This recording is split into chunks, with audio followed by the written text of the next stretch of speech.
Hello बच्चों, जैसा कि मैंने आपको बताया था ग्रुप पर कि जो हमारी साइंस की क्लास है वो अभी कुछ टाइम तक जूम ऐप पर नहीं हो पाएगी। मेरे लैपटॉप में कुछ प्रॉब्लम आ गई है और उसको शायद रिजॉल्व होने में थोड़ा सा टाइम लग पाएगा। अभी दुकानें वगैरह भी आसपास नहीं खुली हैं, तो तब तक आपकी जो साइंस की क्लासेस हैं, जो मेरी क्लासेस हैं, वो मैं आपको ऐसे रिकॉर्डेड फॉर्म में दूंगा। पहले मैं रिकॉर्ड कर लूँगा, उसके बाद मैं आपको दूंगा। आपको पूरी क्लास में जो भी डाउट आता है, या तो आप उसका स्क्रीनशॉट लेकर अपने पास सेव रख सकते हैं, या फिर आप नोट कर सकते हैं उसको। उसके बाद आप मुझे कॉल करके डिस्कस कर लीजिएगा, या अगर आप लोगों के तीनों के ही कलेक्टिव डाउट्स होंगे, या फिर अगर ऐसा होगा कि डाउट्स काफ़ी ज़्यादा हैं, तो फिर हम एक ग्रुप कॉल करेंगे। ग्रुप कॉल में हम या तो जूम कॉल पर ही फ़ोन से बनाऊंगा मैं, उसमें देखेंगे हम कितना आपस में डिस्कस कर पाते हैं। जितनी भी डिस्कशन हो पाएगी वो सारे करेंगे, पर आपके डाउट सारे के सारे क्लियर कर देंगे, ठीक है। तो अभी आपकी कुछ दिन, 2-3 दिन, होपफुली मंडे तक वापस से हम जूम पर ही स्टार्ट कर देंगे। थोड़ा 2-3 दिन इसी तरह रिकॉर्डेड फॉर्म में क्लास होगी। मैं आपको क्लास रिकॉर्ड कर कर दे दूंगा और आप उसको देख लीजिएगा यूट्यूब पर। मैं आपको लिंक सेंड कर दूंगा, ठीक है। ये हुई पहली बात। अच्छा, दूसरी बात ये बच्चों कि जो क्लास है, मैंने पिछली क्लास में जितना आपको करवाया था, मैंने शायद मैटर के बारे में हमने पढ़ लिया था, ठीक है, और उसकी कैरेक्टरिस्टिक्स के बारे में पढ़ लिया था, और उसके आगे हमें थोड़ा सा पढ़ना था। अब सिलेबस को हमें थोड़ा पेस के साथ ले जाना पड़ेगा, ठीक है। आप लोग भी प्रॉपर अपनी एक नोटबुक बना लीजिए, नोट्स बना लीजिएगा। अब नोट्स के बारे में मैं एक और चीज़ डिस्कस करना चाहूँगा बच्चों आपके साथ। नोट्स जो होंगे, अब अगर मैं ऐसे क्लास में लिखवाता रहूँगा, जैसे कि रिकॉर्डेड फॉर्म में, या अगर मैं जूम पर भी आपकी क्लास लेता हूँ, उसमें मैं अगर नोट्स लिखवाऊंगा तो मुझे लगता है जूम पर तो 40 मिनट की ही क्लास होती है, उसमें से आपको ज्वाइन करने में भी टाइम लग जाता है। तो नोट्स में जो है इस बार टाइप कर कर आपको पीडीएफ फॉर्म में एक चैप्टर के पूरे नोट्स, बच्चों जब मैं किसी भी क्लास को पढ़ाता हूँ तो मैं उसमें नोट्स भी लिखवाता हूँ, और साथ में मैं उसमें कुछ एक्स्ट्रा क्वेश्चंस भी लिखवाता हूँ। जैसे एक कॉन्सेप्ट कराया और उस कॉन्सेप्ट के आसपास के जितने क्वेश्चंस बनते हैं मैं वो क्वेश्चंस भी कराता हूँ। तो वो नोट्स प्लस क्वेश्चन, यानी कि पूरा चैप्टर कवर्ड, उसमें एक भी चीज़ आपकी नहीं छूटेगी। वो सारे के सारे प्रॉपर नोट्स मैं आपको टाइप करके पीडीएफ की फॉर्म में प्रोवाइड करा दूंगा। जैसे अभी चैप्टर 1 चल रहा है, तो मैं कोशिश करूंगा कि चैप्टर 1 के नोट्स आपको, कल सैटरडे है, कल इवनिंग में मिल जाए या फिर संडे को मॉर्निंग में मिल जाए, ठीक है। मैं वो काम करके आपको सेंड कर दूंगा, आपके पास चैप्टर 1 के नोट्स आ जाएंगे। उसके बाद चैप्टर 1 का जितना भी पोर्शन है, वो पोर्शन जितना भी कंसेप्चुअल पोर्शन है या न्यूमेरिकल पोर्शन है, वो सारा का सारा हम क्लास में पूरा टॉपिक वाइज सब कुछ डिस्कस करेंगे, कुछ भी चीज़ नहीं छोड़ेंगे। तो जो भी हमारी क्लास होगी उसमें आपकी पूरी अंडरस्टैंडिंग होगी, कुछ भी नोट्स लिखने का काम नहीं होगा, क्वेश्चन आंसर लिखने का काम नहीं होगा। जितनी देर की भी क्लास होगी, पूरी क्लास में बैठ के आपको अच्छे से समझना है। कुछ इंपॉर्टेंट पॉइंट्स अगर मैं बोर्ड पे लिखवाऊंगा तो मैं आपको बोल दूंगा नोट करने के लिए, नहीं तो पूरी क्लास आपको बैठकर सिर्फ और सिर्फ अच्छे से समझनी है, ठीक है। बाकी नोट्स में आपको प्रोवाइड करा दूंगा, ठीक है। ये बात क्लियर है आप सभी को? अच्छा, एक चीज़ और बच्चों, आप लोगों का सिलेबस स्कूल में मेरे ख्याल से काफ़ी ज़्यादा हो गया होगा। हम अभी चैप्टर 1 ही कर रहे हैं, हम भी अब एक्स्ट्रा क्लासेस लेंगे आपकी। मैं कोशिश करूँगा कि अगर संडे को मेरा लैपटॉप सही हो जाएगा तो संडे को ही मैं आपकी क्लास ले लूँ एक और। पर जैसा भी हम ज़्यादा क्लासेस लिया करेंगे अब आप लोगों की, और ताकि आपका स्कूल के बराबर सिलेबस हो जाए, ठीक है। तो एक काम आपको और करना है कि आप मुझे या तो व्हाट्सएप पर मैसेज करके बता देना कि आप लोगों के स्कूल में कितने कितने चैप्टर्स हो गए हैं। जैसे अगर फिजिक्स, केमिस्ट्री और बायो के 3 टीचर्स हैं आपके स्कूल में, तो कितने कितने चैप्टर्स हो गए, वो सारे चैप्टर्स आप मुझे बता देना, ताकि अगला चैप्टर जो हम चूज़ करें वो आप लोगों के सिलेबस के हिसाब से ही चूज़ करें, ठीक है। एक और बात ये कि आप लोगों के शायद यूटी भी आने वाले होंगे, तो यूनिट टेस्ट आप लोगों के जो आने वाले हैं, वो डेट अगर आपको बता दिया और जो सिलेबस आपको बता दिया है, तो वो भी आप मुझे मैसेज करके बता देना, ताकि हम वो भी जल्दी से स्टार्ट करें, मतलब वही चैप्टर हम पहले कर लें, ठीक है। तो बच्चों, अब मैं चैप्टर स्टार्ट कर रहा हूँ। चैप्टर में हमने कुछ चीज़ें पढ़ ली थी, ठीक है। वो शायद पिछली क्लास में कुछ प्रॉब्लम वगैरह आ रही थी ऑडियो की, यज को, तो हम फिर से वो चीज़ें डिस्कस कर लेते हैं। मुश्किल से 10 to 15 मिनट्स लगेंगे, पर पक्की हो जाएंगी, क्योंकि कोई भी चीज़ कन्फ्यूजन में नहीं रहनी चाहिए। हो सकता है 2 बच्चों को क्लियर हो, 1 बच्चे को ना हो, तो कोई बात नहीं, 10-15 मिनट का टाइम लगेगा, हम वो भी रिवाइज कर लेते हैं, और हम इस चैप्टर को दोबारा स्टार्ट से कर रहे हैं अच्छे से, ठीक है। तो मैं क्लास स्टार्ट कर रहा हूँ। ये हमारा chapter 1, matter in our surroundings, ठीक है। Matter in our surrounding. Surrounding मतलब मैंने आपको बताया था हमारे आसपास का एरिया, जो हमारे आसपास की जगह होती है हम उसको क्या बोलते हैं, सराउंडिंग कहते हैं। और मैटर को मैंने आपको समझाया था कि मैटर वो चीज है, मैटर मैंने आपको कहा था कि matter is anything that occupies space and have some mass. कोई भी ऐसी चीज, हमने पहला ही वर्ड क्या बोला इसमें, एनीथिंग, यानी कि कोई भी चीज मैटर हो सकती है, बस उसमें दो कंडीशन होनी चाहिए। एक तो पहली कंडीशन ये कि वो स्पेस ऑक्यूपाई करे, सबसे पहली कंडीशन उसके अंदर क्या होनी चाहिए कि वो स्पेस ऑक्यूपाई करे, और दूसरी कंडीशन उसके अंदर होनी चाहिए कि उसके अंदर थोड़ा सा मास हो। मास का मतलब भी मैंने आपको बताया था, अभी आप मास को वेट की तरह ही समझ सकते हैं। जैसे जैसे हम आगे चैप्टर 9 कराएंगे तब मैं आपको मास और वेट में प्रॉपर एक लंबा डिस्कशन करेंगे हम, तब आपको समझाऊंगा। अभी आप मास को वेट या वजन के रूप में ही समझ सकते हैं, ठीक है। तो कोई भी ऐसी चीज जिसके अंदर मास हो और वो स्पेस ऑक्यूपाई करे वो क्या कहलाएगा, हमारा मैटर। हमने ये चीज कही थी। इसके बाद हमने आपको बताया था कि एक साइंटिस्ट है जॉन डाल्टन। जॉन डाल्टन ने क्या कहा था कि every matter is made up of very tiny particles. ठीक है, जॉन डाल्टन ने हमें क्या कहा था कि कोई भी मैटर जो हो, जैसे हमने बोला कि हमारे पास सारी की सारी चीजें क्या है, मैटर है। हमने डिस्कस करा था पिछली क्लास में कि कौन सी चीज को हम मैटर बोल सकते हैं और कौन सी चीज को हम मैटर नहीं बोल सकते हैं। अब मैं उस डिस्कशन में नहीं जा रहा हूं। उसके बाद जॉन डाल्टन ने हमें बताया था कि हमारे आसपास जितना भी मैटर है, हर मैटर जो है बना होता है बहुत सारे छोटे छोटे पार्टिकल से। और ये जो छोटे छोटे पार्टिकल्स हैं, टाइनी का मतलब क्या होता है, छोटा। ये जो छोटे छोटे पार्टिकल्स हैं ये बहुत ज्यादा छोटे हैं। ये कितने, बहुत ज्यादा छोटे हैं, इतने छोटे कि आप इनको नेकेड आइज से देख भी नहीं सकते। अगर आपको इनको देखना है तो आपको माइक्रोस्कोप का इस्तेमाल करना पड़ेगा। ये इतने छोटे पार्टिकल्स होते हैं और आगे जाके इन्हीं को एटम्स कहा गया। आगे जाके इन्हीं को क्या कहा गया, एटम्स कहा गया, ठीक है। इसको हम स्मॉलेस्ट यूनिट भी कहते हैं। किसी भी मैटर की जो स्मॉलेस्ट यूनिट होती है, आपसे एमसीक्यू में भी पूछा जा सकता है कि स्मॉलेस्ट यूनिट या structural unit, smallest structural unit of any matter या सब्सटेंस और सब्सटेंस इज एटम। ठीक है, किसी भी मैटर की जो सबसे छोटी यूनिट होती है, जो सबसे छोटी इकाई होती है, जो टाइनी पार्टिकल्स के बारे में डाल्टन बात कर रहे हैं, उनको हम क्या कहते हैं, एटम कहते हैं। ठीक है, एक चीज का ध्यान रखना, किसी भी नॉन लिविंग ऑब्जेक्ट में, किसी भी नॉन लिविंग ऑब्जेक्ट में जो स्मॉलेस्ट यूनिट होती है वो हमारी क्या होती है, एटम होती है। पर अगर हम बात करते हैं किसी भी लिविंग ऑर्गेनिज्म में, तो जो उसमें स्मॉलेस्ट यूनिट होती है, आप 8th क्लास में पढ़ के आए हैं, उसे हम क्या कहते हैं, सेल कहते हैं। ठीक है, किसी भी नॉन लिविंग ऑब्जेक्ट में जो स्मॉलेस्ट यूनिट होती है उसको हम क्या बोलते हैं, एटम बोलते हैं। और कोई भी लिविंग ऑब्जेक्ट में जो स्मॉलेस्ट यूनिट होती है उसको हम क्या बोलते हैं, सेल बोलते हैं। ठीक है बच्चों, आप इसका स्क्रीनशॉट ले लो या इसको एक बार नोट कर लो पॉज करके वीडियो को।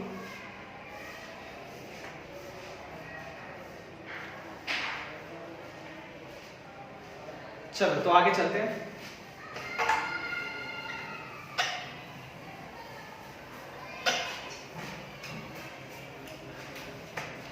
अच्छा बच्चों, मैं जितनी भी बातें आपको बता रहा हूँ उनको मैं एक एग्जांपल दूंगा आपके सामने, जिससे कि आप उन बातों को समझ पाओगे और अच्छे से। अगर आप इन बातों को सीधा ही समझ जाते हो तो बहुत अच्छी बात है, नहीं तो मैं आपको एग्जांपल दूंगा, उससे आपको वो चीज़ और ज़्यादा क्लियर हो जाएगी। ठीक है, ऐसा भी हो सकता है कि वो चीज़ समझने के बाद आपके दिमाग में जो कॉन्सेप्ट है थोड़ा सा और कॉम्प्लेक्स हो जाए, पर कोई बात नहीं, हम समझेंगे तभी। ठीक है, अब देखिए, जैसे कि हमने बोला कि कोई भी मैटर जो है वो बहुत सारे छोटे छोटे पार्टिकल से मिलकर बना होता है, वेरी टाइनी पार्टिकल से मिलकर बना होता है। ठीक है, क्या आप अंदाजा लगा सकते हैं कि ये पार्टिकल्स कितने छोटे होंगे? जैसे कि मैंने आपको बताया कि ये पार्टिकल्स इतने छोटे होते हैं कि आप इनको नेकेड आइज से देख भी नहीं सकते हो। ये इतने छोटे होते हैं, आपको माइक्रोस्कोप से देखना पड़ेगा। एक हम एग्जाम्पल ले सकते हैं। देखो, मान लो आपके पास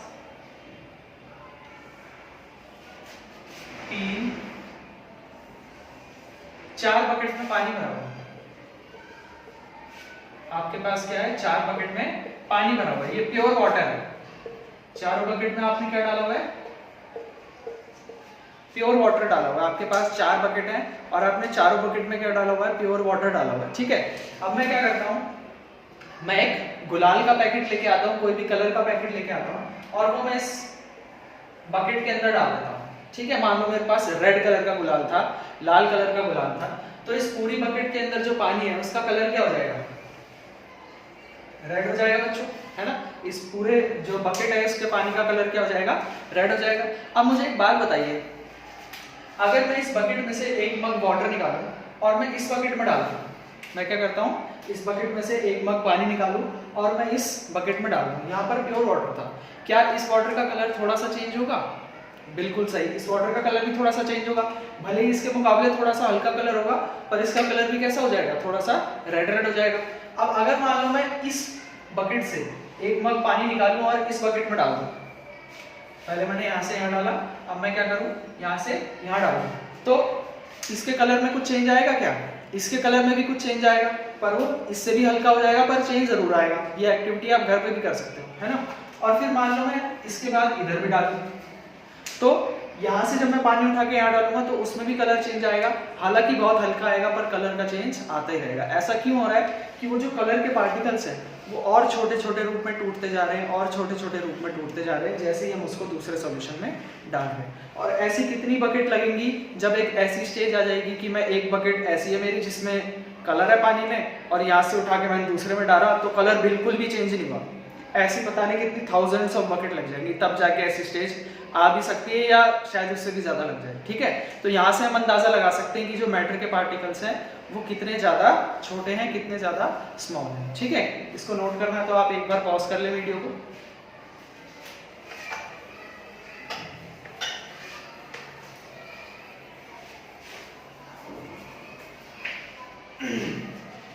चलिए बच्चों, अब जो हमने नेक्स्ट चीज पिछली क्लास में पढ़ी थी वो थी कैरेक्टरिस्टिक्स ऑफ पार्टिकल्स। जिन पार्टिकल्स की हम बात कर रहे हैं कि मैटर जो है बहुत छोटे छोटे पार्टिकल्स से मिलकर बना है, उन पार्टिकल्स की कैरेक्टरिस्टिक्स के बारे में हम बात करते हैं। ठीक है,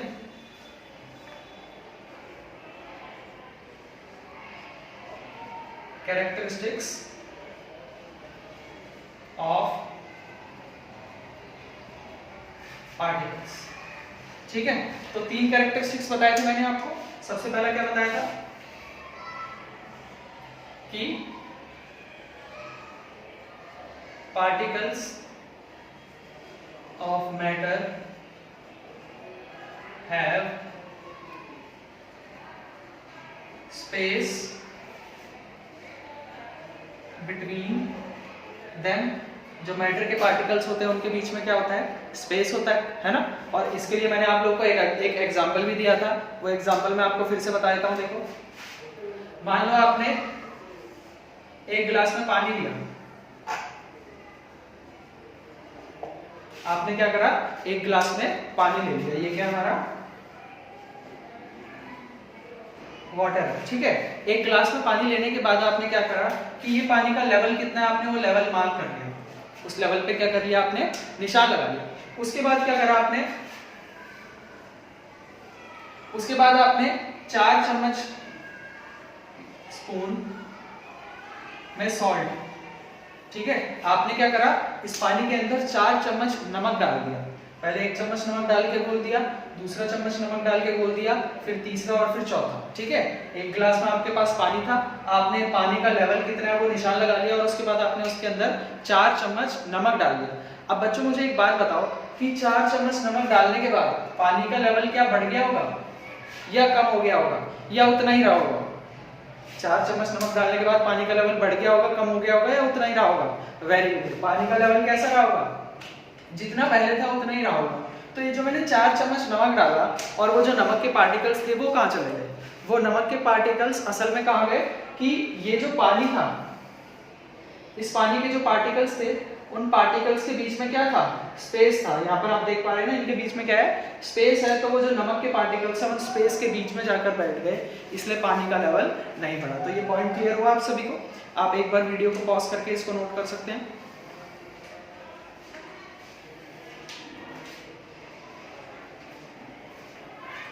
ठीक है बच्चों, नेक्स्ट प्रॉपर्टी पे चलते हैं।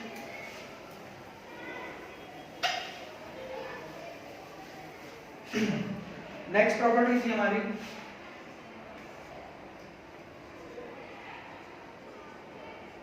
कि particles of matter are continuously moving. जो मैटर के पार्टिकल्स होते हैं वो लगातार क्या करते रहते हैं, मूव करते रहते हैं। जो मैटर के अंदर पार्टिकल्स हैं वो लगातार क्या करते रहते हैं, मूव करते रहते हैं, घूमते रहते हैं, लगातार मोशन करते रहते हैं। ठीक है, इस पॉइंट को समझने के लिए भी मैं आपको एक एग्जांपल देता हूं। देखो, मान लो आपने एक बीकर ले लिया और इस बीकर में क्या है, पानी डाल रहे हो। ठीक है, पानी हम बार बार इसलिए ले रहे हैं क्योंकि एक कॉमन चीज है, आप ये चीज घर पे करके भी देख सकते हैं, इसलिए मैं एक कॉमन एग्जांपल आपके सामने उठा के दे रहा हूँ। ठीक है, कोई ज्यादा लैब वाले एग्जांपल नहीं उठा रहा जिस पे आप ट्रस्ट ना कर पाए। मैं आपको ऐसी चीजें दिखा रहा हूँ जो कि आप डेली लाइफ में शायद आपने पहले से भी देखी होंगी, उनके रीजन अब समझ में आए होंगे आपको। ठीक है, तो आपने क्या किया, एक बीकर में पानी ले लिया और इस एक बीकर में पानी लेने के बाद आपने क्या करा, आपने इस बीकर की ये वाली जो वॉल है, इस वॉल के सहारे से इसके अंदर थोड़ी सी इंक डालनी स्टार्ट की। आपने क्या करा, इसके अंदर से थोड़ी सी इंक डाल दी और आपने ज्यादा नहीं, आपने 2 बूंद इंक डाली बस। ठीक है, तो आप मुझे बताओ आप क्या देखोगे उसके बाद रिजल्ट, कि ये जो इंक है इसके अंदर फैलने लग जाएगी। अब मुझे आप एक बात बताओ कि मैंने जो इंक थी वो इस बीकर की इस वॉल के सहारे से डाली, तो वो जो इंक पानी के अंदर फैली होगी वो बस इतने से रीजन में फैली होगी या वो पूरे के पूरे पानी के अंदर फैल गई होगी? वेरी गुड बच्चों, जो इंक हमारी क्या होती है, पूरे के पूरे पानी के अंदर फैल जाती है। आपने जो कपड़ों में नील डालते हैं उजाला, उसकी ऐड देखी होगी, उसके अंदर भी वो पानी के अंदर जाकर पूरा क्या हो जाता है, फैल जाता है। इसी तरह ये इंक भी जो है, इसके जो पार्टिकल्स हैं क्योंकि लगातार क्या करते रहते हैं, मोशन करते रहते हैं, इसलिए पूरे पानी के अंदर जाकर फैल जाते हैं। और ऐसा नहीं होता कि वो सिर्फ एक ही कोने में, पानी के एक ही कोने में जाकर बैठ जाए। आई बात समझ में? तो हमने देखा कि जो मैटर के पार्टिकल्स हैं वो लगातार क्या करते रहते हैं, मोशन करते रहते हैं, इसीलिए इंक जब मैं एक साइड से डालता हूँ तो पूरे पानी के अंदर इवनली फैल जाते हैं। ये पॉइंट क्लियर हुआ आपको? ये आप डायग्राम बना सकते हैं और इसको नोट कर सकते हैं। एक बार वीडियो को पॉज कर लीजिए।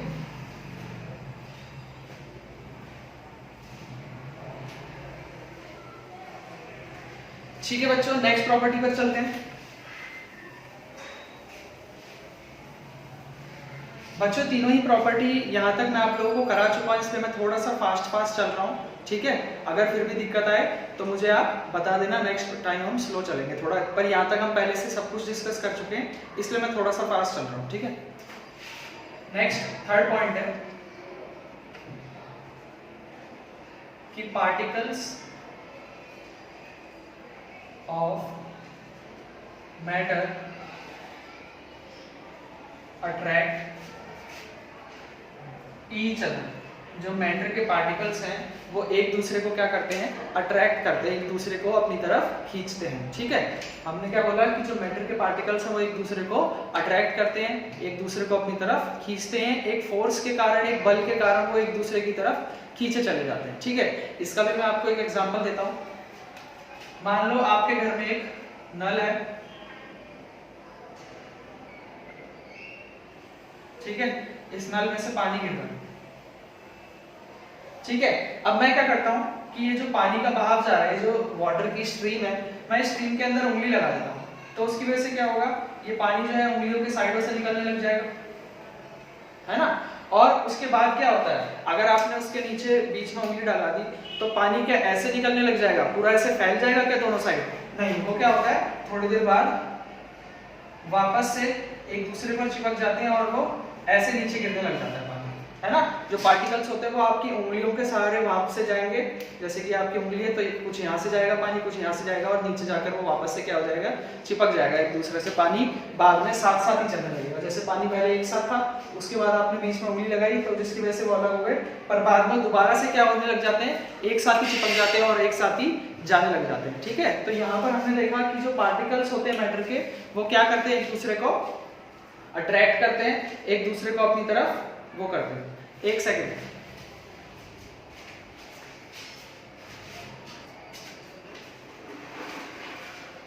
चलो ठीक है, तो ये वाली प्रॉपर्टी हमें समझ आ गई। हमने देखा कि जो मैटर के पार्टिकल्स हैं वो एक दूसरे को क्या करते हैं, अट्रैक्ट करते हैं। इसके अलावा मैं और भी एग्जांपल ले सकता हूँ। आप किसी भी अगर सॉलिड शेप के बारे में सोचो, जैसे कि आपने किसी भी सॉलिड शेप के बारे में सोचो, जैसे कि आपके पास फोन है या आपके पास रखी नोटबुक है, अपने आसपास कोई भी चीज को देखो तो वो एक सॉलिड शेप लिए हुआ है, उसकी एक पर्टिकुलर शेप है, तो उसके अंदर पार्टिकल्स आपस में चिपके हुए हैं। अगर वो पार्टिकल्स आपस में चिपके हुए नहीं होते तो वो क्या होता है, रेत की तरह पूरा फैल जाता और नीचे गिर जाता।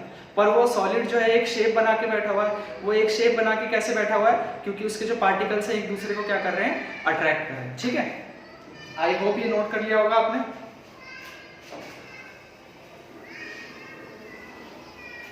तो फाइनली मैं तीनों प्रॉपर्टी लिख रहा हूं। हमने जो 3 प्रॉपर्टी पढ़ी है, सबसे पहले हमने देखा था कि particles of matter have space between them. जो मैटर के पार्टिकल्स होते हैं उनके बीच में क्या होती है, स्पेस होती है। ठीक है, नेक्स्ट हमने देखा था कि particles of matter are continuously moving। जो मैटर के पार्टिकल्स होते हैं वो क्या करते हैं, कॉन्स्टेंटली मूव करते रहते हैं। और तीसरी प्रॉपर्टी मैंने देखी थी कि particles of matter attract each other. जो मैटर के पार्टिकल्स होते हैं वो एक दूसरे को क्या करते रहते हैं, अट्रैक्ट करते हैं, एक दूसरे को अपनी तरफ खींचते रहते हैं। ये 3 प्रॉपर्टीज पढ़ी हमने, आप इन 3 को एक साथ नोट कर लेना। ठीक है, अब इसके बाद देखो इन तीनों ही प्रॉपर्टीज के ऊपर कुछ क्वेश्चंस आते हैं। जैसे कि एक क्वेश्चन आते हैं, अब जो मैं क्वेश्चन आपके साथ डिस्कस कर रहा हूँ ये क्वेश्चन मैं आपको नोट्स की फॉर्म में भी दे दूंगा, तो अभी इसको लिखने की जरूरत नहीं, अभी आप इसको बस समझ लीजिएगा। ठीक है, जैसे कि अगर मैं एक क्वेश्चन लिखूं कि बहुत इंपॉर्टेंट क्वेश्चन है, अक्सर आपके यूटी में आ जाता है, the smell of hot food reaches you from several meters away, but to get the smell of cold food you need to go closer। आपको क्या करना पड़ता है, पास जाना पड़ता है। ठीक है, एक्सप्लेन व्हाई, कि ऐसा क्यों होता है। ठीक है, तो ये कहता है कि the smell of hot food reaches you from several metres away, but to get the smell of cold food you need to go closer. अब इस क्वेश्चन को मैं आपको समझा देता हूँ। ये कहता है कि जो गर्म खाने की स्मेल होती है, जो गर्म खाने की गंध होती है, वो आपको दूर से ही आ जाती है, पर अगर आपको किसी ठंडे खाने को सूंघना हो तो आपको उसकी स्मेल लेने के लिए क्या करना पड़ेगा, उसके पास जाना पड़ेगा। जैसे कि आपने कभी देखा हो कि आप घर जा रहे हो, आप ट्यूशन से घर जा रहे हो और आपकी मम्मी ने उस दिन राजमा बनाए हैं या छोले बनाए हैं। ठीक है, तो आपको घर में घुसते ही उसकी स्मेल आ जाएगी, या आपको घर के बाहर ही उसकी स्मेल आ जाएगी, है ना। या कई बार आपने देखा होगा कि आस पड़ोस में कोई चिकन बना रहा होता है या फिश बना रहा होता है, तो उसकी स्मेल भी हम तक आ जाती है कि वो क्या है, गर्म खाना है। और इसी तरह मान लो अगर मैं आपके घर में एक पैकेट में आइसक्रीम लेकर आऊंगा, तो क्या मेरे घुसते ही आइसक्रीम की स्मेल पूरे घर में फैल जाएगी? ऐसा कभी भी नहीं होता। आइसक्रीम की स्मेल सूंघने के लिए आपको उसके बहुत पास जाना पड़ेगा। क्यों? क्योंकि वो ठंडा खाना है। तो अब हमें एक फैक्ट तो पता चल गया कि जो गर्म खाना होता है उसकी स्मेल हमें दूर से ही आ जाती है, पर अगर हमें किसी ठंडे खाने की स्मेल लेनी है तो हमको क्या करना पड़ेगा, उसके पास जाना पड़ेगा। इसका रीजन पूछा है हमें, ऐसा बताना है आपको कि क्यों होता है। तो देखिए, जो हमारी सेकेंड वाली प्रॉपर्टी है कि particles of matter are continuously moving. जो मैटर के पार्टिकल्स होते हैं वो लगातार क्या करते रहते हैं, मूव करते रहते हैं। अब ये हर मैटर के अंदर है, कोई भी मैटर को आप अगर ले लो तो उसके पार्टिकल्स क्या करते हैं, लगातार मूव करते रहते हैं। तो पार्टिकल जो है लगातार मूव कर करके क्या होंगे, आपके पास तक आ जाएंगे। जैसे कि अगर किसी के स्मेल के पार्टिकल्स हैं तो जो स्मेल के पार्टिकल है वो ट्रेवल कर करके आपकी नाक तक जब पहुंचेंगे तो आपको उसकी स्मेल आएगी। अब ये जो मोशन है, किसी भी पार्टिकल्स का जो मोशन होता है, आपने बचपन में पढ़ा होगा कि कोई भी चीज मोशन में कब आती है, किसी भी चीज के अंदर मोशन कब आता है, कोई भी जो पार्टिकल है वो मोशन कब करने लगता है, या मोशन में कोई भी चीज़ कब आती है, जब उसके अंदर काइनेटिक एनर्जी आती है। कोई भी चीज़ मूव करने कब लगती है, जब उसके अंदर काइनेटिक एनर्जी आती है। तो पार्टिकल्स मूव तो करते हैं, यानी कि उनके अंदर काइनेटिक एनर्जी तो है। अब ये जो काइनेटिक एनर्जी होती है, ये जो काइनेटिक एनर्जी होती है, ये काइनेटिक एनर्जी डायरेक्टली प्रोपोर्शनल होती है टेम्परेचर। जो काइनेटिक एनर्जी है क्या है, डायरेक्टली प्रोपोर्शनल है टेम्परेचर के। इसका मतलब क्या है, डायरेक्टली प्रोपोर्शनल का साइन है, डायरेक्टली प्रोपोर्शनल। ठीक है, डायरेक्टली प्रोपोर्शनल मतलब अगर ये बढ़ेगा तो ये बढ़ेगा, ये कम होगा तो ये कम होगा, इसी तरह अगर ये बढ़ेगा तो ये बढ़ेगा और ये कम होगा तो ये भी कम होगा। तो जिस भी पार्टिकल में या जिस भी चीज के अंदर टेम्परेचर ज्यादा होगा, जैसे जैसे टेम्परेचर बढ़ता जाएगा तो पार्टिकल्स की काइनेटिक एनर्जी भी क्या होती जाएगी, बढ़ती जाएगी। और पार्टिकल की काइनेटिक एनर्जी बढ़ रही है तो उसके अंदर कौन सी शक्ति आएगी, मोशन करने की शक्ति आएगी। और पार्टिकल्स की काइनेटिक एनर्जी बढ़ रही है तो उनका मोशन भी कैसा होता जाएगा, तेज होता जाएगा। तो जो गर्म खाना होता है उसका टेम्परेचर क्या होता है, ज्यादा, तो उसके अंदर जो पार्टिकल्स की काइनेटिक एनर्जी होगी वो भी क्या हो जाएगी, ज्यादा। और काइनेटिक एनर्जी ज्यादा होगी तो मोशन भी वो क्या करेंगे, ज्यादा। और आपके पास दूर तक आ पाएंगे और आप दूर से ही उनकी स्मेल को सूंघ पाएंगे। तो इसका आंसर हम बोलते हैं कि जो हॉट फूड होता है उसके पार्टिकल्स की काइनेटिक एनर्जी क्या होती है, ज्यादा, इसलिए वो ज्यादा दूर तक मूव कर पाते हैं और दूर से ही आपको उनकी स्मेल आ जाती है। ठीक है, ऐसे कई क्वेश्चन है जो कि मैं आपको नोट्स में दे दूंगा। यहाँ पर मैं एक दो क्वेश्चन डिस्कस कर रहा हूँ। जैसे कि नेक्स्ट क्वेश्चन एक और मेरे दिमाग में अभी आ रहा है, एक क्वेश्चन है आपकी बुक का ही क्वेश्चन है कि अ डाइवर is able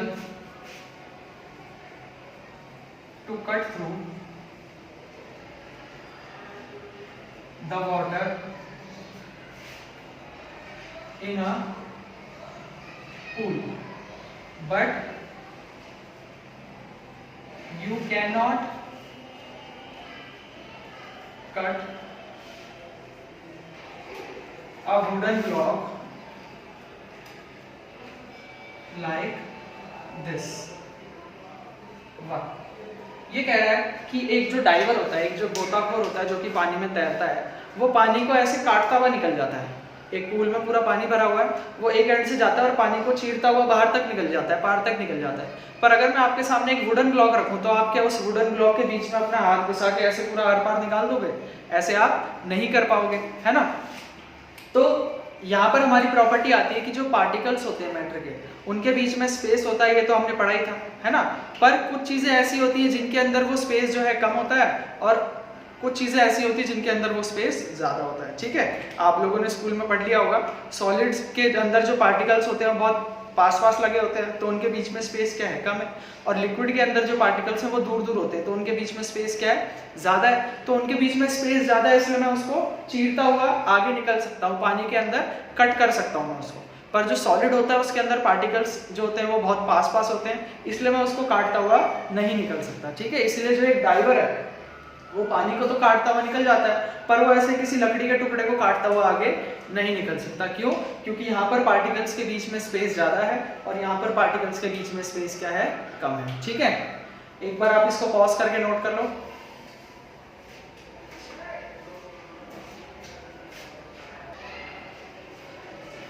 चलिए बच्चों, आई होप आपने इसको नोट कर लिया होगा। अब आगे चलते हैं।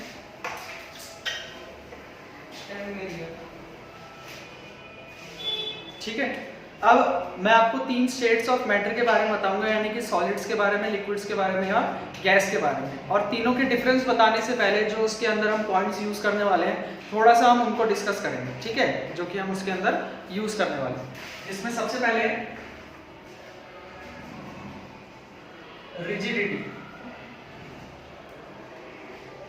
सबसे पहला पॉइंट क्या है, रिजिडिटी। ठीक है, रिजिडिटी बोले या किसी स्ट्रक्चर को हम रिजिड का बोलते हैं। देखो हमने आपको बताया कि एक जो मैटर होता है वो पार्टिकल से मिलकर बना होता है और पार्टिकल्स के बीच में क्या होता है, स्पेस होता है। ठीक है, तो अगर पार्टिकल्स बहुत पास पास चिपके हुए हैं, अगर किसी मैटर के अंदर पार्टिकल्स बहुत पास पास चिपके हुए हैं तो जो स्ट्रक्चर है वो बहुत रिजिड कहलाएगा, यानी कि बहुत चिपका हुआ कहलाएगा, बहुत दबा हुआ कहलाएगा। और अगर किसी मैटर के अंदर पार्टिकल्स दूर दूर है तो उसकी रिजिडिटी क्या होगी, उतनी ही कम होगी। ठीक है, तो हम इसको बोल सकते हैं कि रिजिडिटी को क्या, it is the property, it is the property of a matter which tells us how closely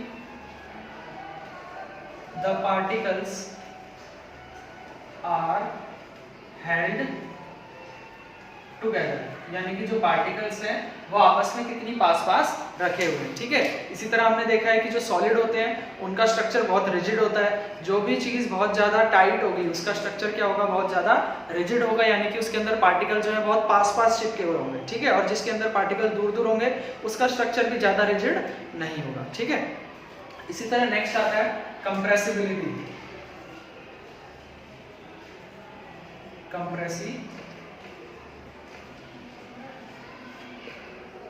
ठीक है, कंप्रेसिबिलिटी का मतलब है, अब देखिए अगर पार्टिकल्स के बीच में स्पेसेस बहुत ज्यादा हैं तो हम उस पार्टिकल के बीच में जो स्पेस है उसको कम कर सकते हैं। कैसे? पार्टिकल्स को पास पास लाकर। ठीक है, उनके बीच के हम पार्टिकल्स को क्या कर सकते हैं, पास पास ला सकते हैं। तो ये जो हम पास पास लेकर आते हैं वो हम उसको कंप्रेस करते हैं। कंप्रेस करने का मतलब आप सभी समझते हो कि किसी चीज को दबाना। ठीक है, तो अगर एक स्ट्रक्चर के अंदर पार्टिकल्स हैं और हम उनको ऐसे पास पास लेके आ रहे हैं तो हम उसको कंप्रेस कर रहे हैं। अब अगर किसी मैटर के अंदर पार्टिकल्स के बीच में स्पेस पहले से है ही नहीं तो आप उसको कंप्रेस करोगे कैसे? आप उसको कंप्रेस नहीं कर पाओगे। और अगर किसी मैटर के अंदर पार्टिकल्स के बीच में स्पेस बहुत ज्यादा है तो उसको आप क्या करोगे, बहुत ज्यादा कंप्रेस कर सकते हो या बहुत इजीली कंप्रेस कर सकते हो।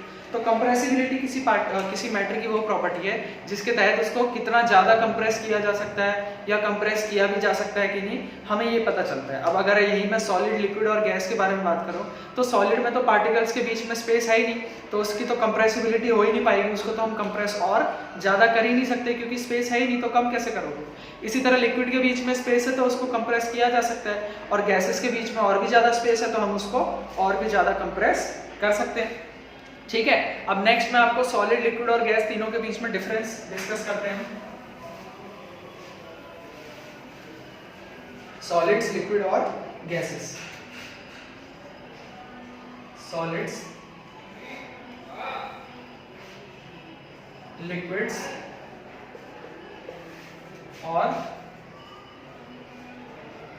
Gases.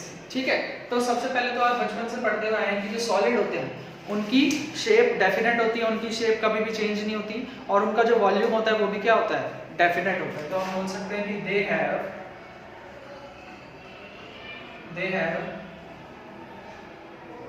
Definite shape and volume. इनका जो शेप है वो डेफिनेट होता है और इनका वॉल्यूम भी क्या होता है, डेफिनेट होता है। लिक्विड्स में हमने देखा है कि इनकी शेप तो डेफिनेट होती नहीं, आप उसको ग्लास के अंदर डालोगे वो ग्लास की शेप ले लेगा, आप उसको क्या बोलते हैं किसी बड़े बीकर में डालोगे वो उसकी शेप ले लेगा, आप उसको बॉटल में डालोगे उसकी शेप ले लेगा, आप उसको बलून में डालोगे वो उसकी भी शेप ले लेगा, है ना। पर उसका वॉल्यूम हमेशा उतना ही रहता है। अगर 2 लीटर पानी है तो वो बलून के अंदर भी उतना ही रहेगा, वो ग्लास के अंदर भी उतना ही रहेगा, किसी और बीकर में भी उतना ही रहेगा। तो हम इसमें बोल सकते हैं कि they do not have definite shape but have definite volume. इनकी शेप तो डेफिनेट नहीं होती पर इनका वॉल्यूम क्या होता है, डेफिनेट ही होता है। अब जब हम गैस की बात करते हैं तो गैस का ना तो शेप फिक्स है, आप किसी भी शेप में डाल दो, अगर गैस को किसी आप सिलेंडर के अंदर डालोगे तो वो उसके अंदर भर जाएगा, गैस को आप ग्लास के अंदर डालोगे तो वो उसके अंदर चली आएगी, गैस को आप बलून के अंदर डालोगे तो वो उसके अंदर चली आएगी। ठीक है, तो उसकी शेप तो फिक्स है ही नहीं, और साथ ही साथ इसका वॉल्यूम भी फिक्स नहीं। आप अगर उसको बलून के अंदर डालोगे तो बलून में भी पूरी जगह भर जाएगा, आप उसको किसी सिलेंडर के अंदर डालोगे तो उसके अंदर भी पूरी जगह भर जाएगा, यानी कि सारी जगह ले लेगा। जैसे पानी है, अगर वो थोड़ा सा पानी है किसी ग्लास में डालोगे तो आप ग्लास आधी ही भरेगी ना, पूरी तो नहीं भरेगी। पर गैस को अगर आप डालोगे तो पूरी ग्लास के अंदर फैल जाएगा और बाहर भी निकलने लग जाएगी गैस। इसलिए तो गैस की क्या हो जाती है, लीकेज हो जाती है। अगर गैस किसी सिलेंडर में कम भी हो और आपने सिलेंडर को खुला छोड़ दिया तो वो गैस क्या होगी, उसमें से भी बाहर निकलने लग जाएगी। इसका मतलब गैस पूरे में ही फैल जाती है, तो उसका वॉल्यूम भी डेफिनेट नहीं है। ठीक है, तो हम इसमें बोल सकते हैं they neither have fixed shape nor fixed volume. इनका ना तो शेप फिक्स है और ना ही इनका वॉल्यूम फिक्स है, ठीक है। नेक्स्ट अभी हमने रिजिडिटी की बात करी थी। रिजिडिटी का मतलब क्या है कि पार्टिकल्स कितने पास पास चिपके हुए हैं ना, पार्टिकल्स क्या है कितने ज्यादा पास पास चिपके हुए हैं। तो सॉलिड में क्या है, दे आर हाईली रिजिड, इनको हम क्या बोल सकते हैं, दे आर मॉडरेटली रिजिड, और इनको हम क्या बोल सकते हैं, they are not rigid at all. ये बिल्कुल भी रिजिड नहीं है, गैस बिल्कुल भी रिजिड नहीं है, उसके पार्टिकल्स तो लगातार मोशन ही करते रहते हैं, वो कहीं पर फिक्स ही नहीं है। अगर पार्टिकल्स के बीच में स्पेस कितना है वो निकालने के लिए तो देखना पड़ेगा ना कि उनकी पोजीशन क्या है, उनकी पोजीशन फिक्स ही नहीं है, वो लगातार घूमते ही रहते हैं इधर से उधर, तो उनके अंदर रिजिडिटी बिल्कुल भी है ही नहीं। नेक्स्ट कंप्रेसिबिलिटी को देख लेते हैं। अब कंप्रेसिबिलिटी क्या है, ये बहुत ज्यादा दूर दूर है इसलिए इनको कंप्रेस भी किया जा सकता है, इनको भी कंप्रेस किया जा सकता है, पर इनको बिल्कुल भी नहीं। तो हम बोल सकते हैं दे आर नॉट कंप्रेसिबल, ये कंप्रेसिबल नहीं है, ठीक है। इनको हम क्या बोलेंगे, दे आर मॉडरेटली कंप्रेसिबल, और इनके बारे में हम क्या बोल सकते हैं कि दे आर हाईली कंप्रेसिबल। ये क्या है, बहुत ज्यादा कंप्रेसिबल है। बच्चों ये तीन मेन प्रॉपर्टीज थी सॉलिड्स और लिक्विड्स और गैसेस के बीच में। इसके अलावा हम कई और प्रॉपर्टीज भी देख सकते हैं। अब जैसे कि हमने बात करी है पार्टिकल्स के बारे में, हम बात कर रहे हैं कि पार्टिकल्स की पोजीशन क्या है। अब सॉलिड में जो पार्टिकल्स हैं वो बहुत पास पास है, लिक्विड में जो पार्टिकल्स हैं वो दूर दूर हैं, और गैसेस में पार्टिकल्स और भी दूर दूर हैं। तो अगर बहुत चीजें पास पास रखी होंगी, अगर चीजें क्या है बहुत पास पास रखी है, मान लो मैंने एक कमरे के अंदर मैंने 50 बच्चों को भर दिया है ना, और एक कमरे के अंदर मैंने 10 बच्चों को भरा, और एक कमरे के अंदर मैंने सिर्फ 2 बच्चों को भरा। तो जिस कमरे के अंदर 50 बच्चे हैं वो आपस में क्या इधर उधर रैंडम मोशन कर पाएंगे? उनको तो हिलने की भी जगह ही नहीं मिलेगी, तो मूव कैसे करेंगे? इनका इसका मतलब उनका ज्यादा मोशन हो नहीं पाएगा। जिस कमरे में मैंने 10 बच्चे रखे हैं वो 10 बच्चे थोड़ा इधर से उधर घूम पाएंगे, थोड़ा बहुत मोशन कर पाएंगे, और जिस कमरे के अंदर मैंने 2 ही बच्चे रखे हैं वो तो फ्रीली इधर से उधर घूमते ही रहेंगे, लगातार घूमते ही रहेंगे, है ना। पर जिस कमरे में 50 बच्चे हैं उनको आसपास घूमने की जगह ही नहीं मिलेगी, इसलिए वो एक ही जगह पर बैठे रहेंगे, चिपक चिपक के बैठे रहेंगे। तो अगर मैं बात कर रहा हूँ पार्टिकल्स के मोशन की, तो पार्टिकल का मोशन इनमें सबसे ज्यादा है, क्योंकि ये तो दूर दूर है, इनमें थोड़ा सा कम है, और इनके पास तो जगह ही नहीं है घूमने की, तो ये घूमेंगे कैसे, है ना। और जो पार्टिकल्स का मोशन है वो इनमें क्या है, सबसे कम, इनमें उससे ज्यादा और इनमें सबसे ज्यादा। या अगर मैं पार्टिकल्स की काइनेटिक एनर्जी की बात करूं, क्योंकि काइनेटिक एनर्जी की वजह से ही उनके अंदर क्या आता है, मोशन आता है। अगर मोशन कम है तो काइनेटिक एनर्जी भी कम होगी, अभी हमने यहाँ पर लिखा था, और मोशन ज्यादा है तो काइनेटिक एनर्जी भी ज्यादा होगी। तो मैं बोल सकता हूँ कि particles of solid have low kinetic energy, ठीक है। इसमें मैं लिख सकता हूं कि particles of liquids have moderate kinetic energy. इसके जो लिक्विड के पार्टिकल्स हैं उनकी काइनेटिक एनर्जी क्या है, मॉडरेट है। और इसके बारे में मैं क्या लिख सकता हूं कि particles of gases have high kinetic energy. इनकी काइनेटिक एनर्जी क्या है, बहुत ज्यादा। ये 4 मेन डिफरेंसेस के पॉइंट हो सकते हैं। इसके अलावा डिफरेंसेस बहुत ज्यादा है बच्चों, ठीक है, बहुत ज्यादा डिफरेंसेस है। जब मैं नोट्स बनाऊंगा तो मैं उसमें और भी डिफरेंसेस लिख दूंगा, ठीक है। पर एग्जामिनेशन पॉइंट ऑफ व्यू से 4 ही डिफरेंस बहुत ज्यादा है, ठीक है। तो आज की क्लास में बच्चों हम इतना ही रख रहे हैं, ठीक है। यहाँ तक आप लोग प्रॉपर अच्छे से बुक से भी पढ़ लेना, बुक को बार बार पढ़ लेना, इन नोट्स को अच्छे से समझ लेना। मैं आपको कल शाम तक या संडे की सुबह नोट्स प्रोवाइड करा दूंगा, तो आप नोट्स का काम भी स्टार्ट कर देना। अब आपका होमवर्क है कि पहले तो बुक रीड करनी है बच्चों। बुक रीड करना बहुत इंपॉर्टेंट है। देखो साइंस है, इसमें आपको मैथ्स की तरह क्वेश्चन करके प्रैक्टिस नहीं बनानी। आपका कॉन्सेप्ट जितना ज़्यादा अच्छा होगा, जितना ज़्यादा आपकी कॉन्सेप्ट के ऊपर पकड़ होगी, आपके सामने हमेशा नए सवाल आएंगे। साइंस के पेपर में हमेशा नए क्वेश्चन आते हैं 9th और 10th में। तो नए क्वेश्चन को डील कैसे करोगे आप? जब आपका कॉन्सेप्ट बहुत ज़्यादा स्ट्रॉन्ग होगा। ठीक है, तो कॉन्सेप्ट कैसे स्ट्रॉन्ग होगा? जब आप बुक को बार बार पढ़ोगे। बुक को बार बार पढ़ोगे तो आपको उस चीज़ के बारे में डीप नॉलेज आ जाएगी। ठीक है, बाहर जाने की जरूरत नहीं है, सिर्फ और सिर्फ बुक ही पढ़ो। एक ही बुक को एनसीईआरटी को 3-4 बार पढ़ लोगे, उतने हिस्से को, तो आपकी अंडरस्टैंडिंग बहुत ज़्यादा अच्छी हो जाएगी। ठीक है, तो आप यहाँ तक सॉलिड, लिक्विड और गैस तक पढ़ के रखना बुक में। ठीक है, उसके अलावा मैं नोट्स दे दूंगा तो नोट्स कंप्लीट कर लेना। और यहाँ तक सॉलिड, लिक्विड और गैस से पहले तक के जितने भी इनटेक्स्ट क्वेश्चंस हैं, वो इनटेक्स्ट क्वेश्चंस आप लोग कॉपी में कर मुझे होमवर्क के रूप में सेंड कर देना। ये बात क्लियर है सभी को? आज की क्लास में हम इतना ही रख रहे हैं। ओके बच्चों, bye, have a good night.